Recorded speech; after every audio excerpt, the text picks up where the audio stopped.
Rob. Let me try that again. Too much bacon for breakfast.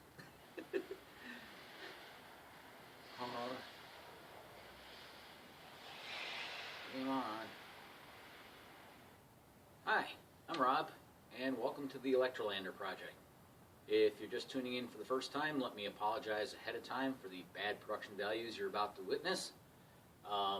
I do not have a studio. I am not sponsored by anybody. I'm just a guy in his own garage trying to turn a 60-plus-year-old Cushman motor scooter into an electric bike.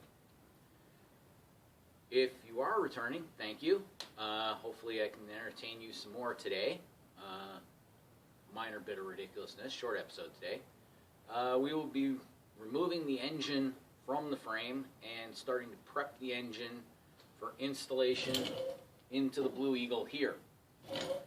So, without any further ado, let the ridiculousness begin.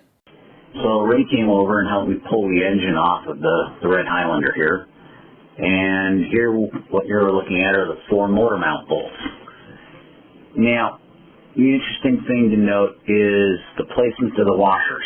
The way they're laid down on the floorboard there is the way they were installed in the engine. So sometimes the washers are on top, sometimes the washers are on the bottom, sometimes they were flat washers, sometimes they weren't. It's just totally and completely random. Plus side, 3 of them were tight. So here's what the frame looks like with the engine removed. You can see the 2 additional motor plates that were added by the previous owner to move the engine forward about 2.5–3 inches so that Comet torque averter could be installed. You do see what looks like an H out of motor oil from where the engine oil was leaking out of the engine through the oil pan gasket. And that massive amount of black on the closer motor mount is actually shaved bits of rubber from the drive belt because of the misalignment of the engine, torque averter, and rear wheel assembly. So it's just shaving rubber off the belt every time you used it, and it's getting stuck in the oil. Also, if you look at the motor mount bolts themselves, they don't look the same, do they? We'll see more of that later. Okay, so I took the motor mounting plates off that the previous owner installed to move the engine forward 3 inches to make room for the constantly variable transmission. You'll note that none of these are put together the same way. The left front one had each half of the rubber grommet on each, one above and one below the frame rail like it's supposed to. The right side had both of them below the frame rail. The right rear had both of them below the frame rail. No, sorry, both on top of the frame rail but under the bar, as did the left rear. Both halves of the rubber grommet were between the bar and the frame rail, effectively jacking the engine forward. And I'm not sure that it was actually parallel to the frame.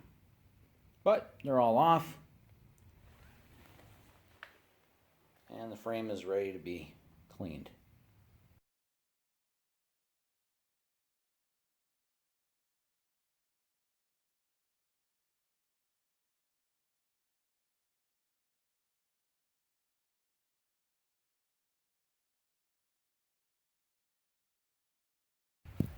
Fortunately, I'm able to get a box end in on this side. If you notice, there's this non-Cushman bracket here. It was put on by the previous owner to mount this reversing bell crank so that he could use this generic, I don't know what, carburetor in place of the Tillotson that's supposed to be there. So we'll keep turning this. Get the exhaust manifolds off so we can put the proper exhaust manifold on. Okay, well, it does appear to me there is no manifold gasket on there, which might contribute to all of this blow-by on the bottom of the exhaust manifold, if you will. So, yeah, we'll be doing that. Also, this exceptionally long bolt with a bunch of washers to mount this bracket has to be removed and replaced because that's the valve spring cover. That's the access to the valves. So we have to pull this off, put the proper size bolt in its place, and throw this away. And then we can pull the intake off, pull this goofy carburetor off, and start swapping the parts in from the other motor. There we are.